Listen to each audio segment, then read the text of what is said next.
പ്രിയമുള്ളവരെ നമസ്കാരം.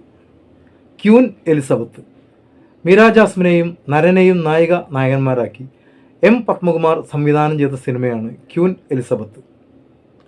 മീര ജാസ്മിൻ അച്ചുവിൻ്റെ അമ്മയിൽ നിന്നും നേരെ ഇറങ്ങി വന്നത് ക്യൂൻ എലിസബത്തിലേക്കാണ്.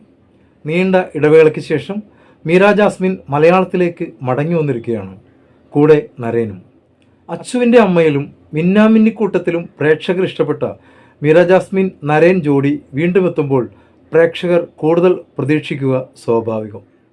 എന്നാൽ അത്തരം അമിത പ്രതീക്ഷ കൊടുക്കാതെ ഈ cinema കാണാനായാൽ Elizabeth Angel സൈമണിനെയും അലക്സിനെയും ഇഷ്ടപ്പെടാനാകും.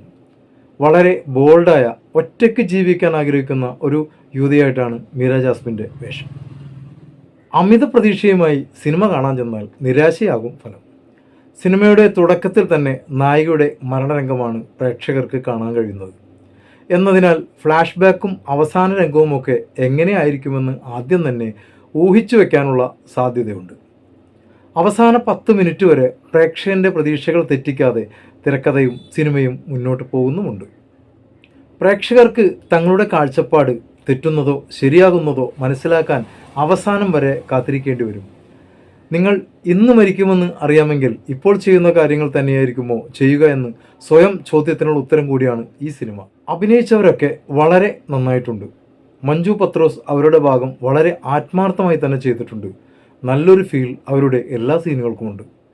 Arjun T സത്യൻ്റെ തിരക്കഥ, ജൂഡ് ആൻ്റണിയും ജോണി ആൻ്റണിയും രമേഷ് പിഷാരടിയും ചെറിയ സീനുകളിൽ ആണെങ്കിൽ പോലും നന്നായിട്ടുണ്ട്. മല്ലിക സുകുമാരൻ നരേൻ്റെ അമ്മവേഷം മികവുറ്റതാക്കി. വി കെ പ്രകാശും നന്നായിട്ടുണ്ട്. നല്ല കവിതയുള്ള വരികളും രഞ്ജിൻ രാജിൻ്റെ മനോഹരമായ സംഗീതവും ചേർന്നപ്പോൾ മനോഹരമായ ഒരു കാവ്യം പോലെയായിട്ടുണ്ട് പാട്ടുകൾ. എന്നാൽ ഇതുപോലെ പണ്ടൊരു സിനിമ വന്നിട്ടുണ്ട്. സുരേഷ് ഗോപി ശ്രീനിവാസൻ കൂട്ടുകെട്ടിലിറങ്ങിയ ആനവാൽ മോതിരം. ഏകദേശം ഇതേ പാറ്റേൺ തന്നെയാണ് ആ സിനിമയിലും കൈകാര്യം ചെയ്തിരിക്കുന്നത്. ആനവാൽ മോതിരത്തിൽ ശ്രീനിവാസനാണ് ഇതിലെ മീര ജാസ്മിൻ്റെ കഥാപാത്രം ചെയ്തിരിക്കുന്നത്. അതിൽ ശ്രീനിവാസൻ പോലീസ് ഓഫീസർ, ഇതിൽ മീര ജാസ്മിൻ ഒരു IT കമ്പനിയുടെ MD. അത്രയും വ്യത്യാസം മാത്രമേ ഈ സിനിമകൾ തമ്മിലുള്ളൂ. എന്നിരുന്നാലും ബോറടിക്കാതെ കുടുംബസമേതം കണ്ടുകൊണ്ടിരിക്കാൻ കൊള്ളാവുന്ന ഒരു സിനിമ തന്നെയാണ് ക്യൂൻ എലിസബത്ത്. നിങ്ങൾ ഈ സിനിമ കണ്ടവരാണെങ്കിൽ എൻ്റെ ഈ വീഡിയോക്ക് താഴെ നിങ്ങളുടെ അഭിപ്രായങ്ങൾ എഴുതിയിടുക. നിങ്ങൾ ആദ്യമായിട്ടാണ് ഈ ചാനൽ കാണുന്നതെങ്കിൽ കഴിയുമെങ്കിൽ ഒന്ന് സബ്സ്ക്രൈബ് ചെയ്യുക, ബെല്ലൈക്കൺ ഇനാബിൾ ചെയ്യുക. അപ്പോൾ മറ്റൊരു സിനിമയുടെ വിശേഷങ്ങളുമായി കാണും വരേക്കും എല്ലാവർക്കും നന്മകൾ നേരുന്നു. നന്ദി, നമസ്കാരം.